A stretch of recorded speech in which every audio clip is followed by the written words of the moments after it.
옛날 옛적 인천의 작은 어촌 마을에는 바다에서 나오는 기이한 바위가 있었다고 전해집니다.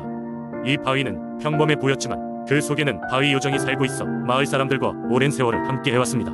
이 요정은 마음씨가 착하고 사람들에게 도움을 주며 마을의 수호신처럼 여겨졌습니다. 물론 바위 요정의 존재를 아는 사람은 많지 않았고 그저 어부들 사이에 전해 내려오는 전설로만 남아있었습니다.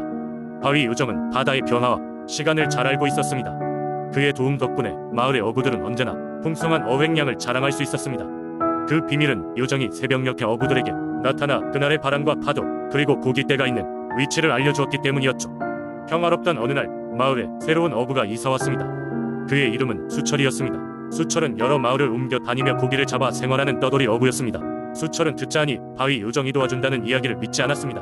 그는 그저 운이 좋거나 어부들의 경험 덕에 많은 고기를 잡는 것이라 생각했습니다. 그러나 수철은 어느 날 아침 고기 잡는 배로 향하던 도중 반짝이는 무언가를 발견하게 됩니다.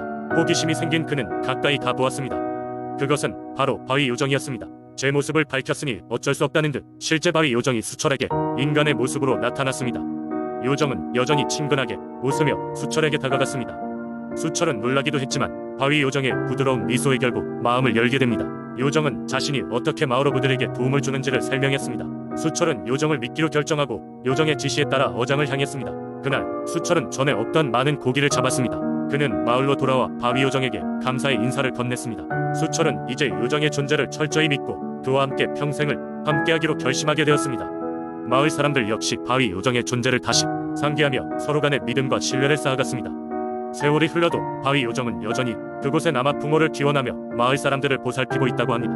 수철은 바위 요정과의 인연을 소중히 여기며 마을의 일원으로 자리 잡았습니다. 오늘날에도 인천 어촌 마을에는 때때로 오래된 전설처럼 이 이야기가 전해지며 바위 요정이 우리 곁에 여전히 있다고 믿는 사람들도 있습니다. 두 번째 이야기. 옛날 옛적 전라북도의 평야를 자랑하는 익산에는 태초부터 이어져 내려오는 신비로운 전설이 존재하였습니다. 그중 가장 유명한 것은 노적봉의 전설이었습니다. 덕유산의 자락에 위치한 노적봉은 그 모양이 쌓아올린 곡식 더미처럼 보인다고 하여 붙여진 이름이었습니다. 이 봉우리는 항상 신성한 기운이 감돌아 지역 주민들 사이에서 각별한 관심을 받았고 매년 마을 주민들은 산 정상에서 제를 지내며 그 신령함에 대한 감사를 표시하곤 했습니다. 오랜 세월 전 익산의 어느 마을에 노적봉을 지키며 살아가는 한 노파가 있었습니다. 그녀는 마을 사람들로부터 노적할머니라 불리며 존경받는 존재였습니다. 늘 노적봉의 기운을 받아 자연과 교감하며 살아가는 삶을 시로 읊었고 마을 사람들에게 자연과 조화롭게 살아가는 법을 가르쳐주게 됐습니다. 어느 날 밤 노적할머니는 특별한 꿈을 꾸게 됩니다. 꿈속에서 노적봉의 정상이 금빛으로 빛나며 하늘로 솟아오르는 장관을 보게 된 것이었습니다. 꿈이 너무나도 생생하여 그녀는 그 의미를 알고자 다음 날 새벽에 곧바로 노적봉을 향해 길을 올랐습니다. 산길을 따라 오르던 중 그녀는 발밑에서 빛나는 조그마한 돌을 발견합니다. 신기하게도 그 돌을 쥔 순간 마음속에 평화로움이 가득 차오르는 듯했고 돌을 바라보면 볼수록 그 속에서 노적봉의 신령함이 느껴졌습니다. 마을에 돌아온 노적할머니는 곧바로 마을 회관에서 사람들을 불러 모아 자신이 겪은 꿈과 돌의 이야기를 나누었습니다. 사람들은 그 돌에서 신비로운 기운을 느끼며 노적할머니의 이야기에 감명받았습니다. 그 이후부터 마을 사람들은 그 돌을 마을의 수호물이라 여기고 소중하게 보관하였고 노적봉을 더 깊이 신뢰하고 존경하게 되었습니다. 후대에 마을 사람들은 매년 으뜸돌제 라는 축제를 열어 노적봉과 그 돌의 신비로움을 기리는 행사를 이어갔습니다. 음식을 나누고 노래와 춤으로 새해의 기원을 노적봉에 맡기는 이 잔치는 시간이 흐르면서 한층 더 화려하고 다채로워졌습니다. 이러한 지역 전통은 세월이 지나도 이어지며 익산 주민들에게 자연과 조상의 지혜를 깨닫는 기회를 제공하였습니다.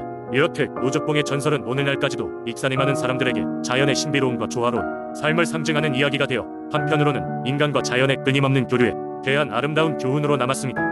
세 번째 이야기. 옛날 옛적 경기도 양평의 깊고 울창한 산골짜기에 달래 골짜기가 있었다. 이 골짜기는 세상과 동떨어진 곳에 위치해 있었으며 사람들은 그곳을 좀처럼 찾지 않았다. 그런데 가끔씩 마을 사람들은 달래 골짜기에서 흰색 여우를 봤다는 소문을 전하곤 했다. 이 흰 여우는 단순한 여우가 아니라 사람의 말을 이해하고 심지어는 인간의 모습으로 변할 수 있는 신비로운 존재라고 했다. 어느 날 농부 김서방이 양평 장터에 들렀다. 골짜기를 지나는 길에 흰 여우와 마주쳤다. 여우는 하얀 털을 무척이나 빛내며 그의 길을 가로막고 앉아 있었다. 김서방은 여우가 눈에 띄게 똑똑해 보인다는 생각에 말을 걸었다. 이 여우야, 길을 비켜주면 좋겠구나. 나는 집으로 가야 한다.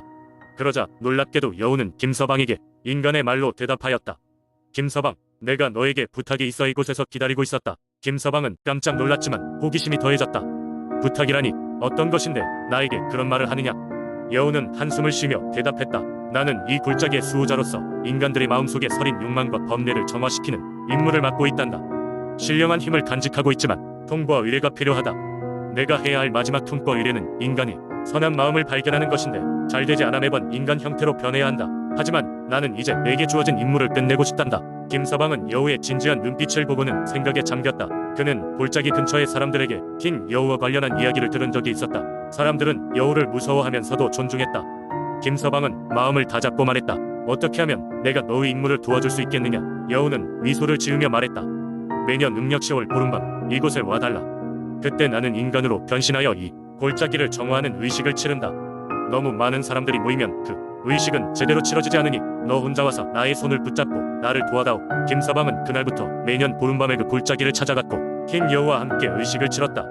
그는 세상의 욕망과 범례를 정화시키는 데 조금이라도 기여할 수 있다는 생각에 뿌듯한 마음을 가졌다. 몇 년이 흐르고 나서 흰 여우는 마지막 의식을 마친 후 인간의 모습을 유지하게 되었다. 그는 김서방에게 그동안의 도움에 대한 감사의 인사를 전하며 이제는 인간으로서 세상에 선한 영향을 끼치겠다고 약속했다. 김서방은 그의 새로운 여정을 축복했고 두 사람은 친구로서 오랜 인연을 이어갔다. 그 후로도 달래 골짜기에는 흰 여우의 전설이 계속해서 전해 내려왔고 김서방의 이야기 또한 사람들에게 많은 영감을 주었다. 사람들은 자연과 인간, 신비로움과 현실이 어우러진 이 전설 속에서 많은 교훈과 깨달음을 얻곤 했다. 네 번째 이야기. 옛날 익산의 한 마을에서는 신목이라 불리는 신비한 나무가 우거진 숲이 있었습니다. 이 나무는 마을 사람들에게 신성하게 여겨졌으며 매년 정월 대보름이면 나무에 제사를 지내곤 했습니다. 나무는 특별한 영험함을 지니고 있어 사람들이 소원을 빌면 그 소원을 이루어준다는 전설이 내려오고 있었습니다. 마을 사람들은 이 나무를 신목이라 부르며 깊이 숭배했습니다. 나무 근처에는 누군가가 항상 제사를 준비하고 있을 법한 작은 제단이 자리 잡고 있었고 이곳에는 먼 옛날의 현자 노인에 대한 이야기가 부전되어 왔습니다. 이 노인은 마을의 어르신들에게 첫 번째 나무의 보호자로 여겨졌고 그의 영혼이 여전히 나무를 지키고 있다고 믿어졌습니다. 어느 해 봄이 올 무렵 다른 지방에서 온 낯선 이방인이 마을에 나타나 무언가 신비한 기운에 이끌리듯 신목이 있는 숲을 찾아갔습니다. 그는 마을의 전통이나 신목에 대한 이야기를 전혀 알지 못했지만 숲에 도착하자마자 비범한 에너지를 느끼며 그곳에 경건한 마음으로 무릎을 꿇었습니다. 한참을 그렇게 있자니 나무 뒤에서 작고 뻐름한 옷을 입은 노인이 나타났습니다. 노인은 이방인을 따뜻한 눈길로 바라보며 무언가를 알 것 같은 미소를 띠고 말했습니다. 젊은이여, 그대의 마음속 소망을 듣고자 하노라. 이 꿈에 나무에 불릴 만큼의 간절함이 있어. 이방인은 잠시 고민하다가 그동안 품어왔던 마음의 동요와 갈망을 눌러 담은 이야기를 시작했습니다. 저는 먼 곳에서 여러 역경을 겪어왔습니다. 제 소원은 잃었던 가족을 다시 만나 화평한 삶을 이어가는 것입니다. 그 말을 전하는 동안 그의 눈에는 이미 맺혀있던 눈물이 차올랐습니다. 노인은 고개를 끄덕여 나무의 가지 하나를 살며시 만졌습니다. 그러자 어느새 불어온 바람이 마을의 기운을 감싸더니 그 자리에는 차가운 밤하늘의 별빛처럼 작은 빛들이 나무 주위를 감돌았습니다. 이방인은 이를 보고 몹시 놀랐지만 동시에 따스한 기운이 가슴속 깊이 차오름을 느꼈습니다. 노인은 다정히 웃으며 말했습니다. 그대의 진심을 나무가 들었소. 곧 그 뜻이 이루어질 것이오.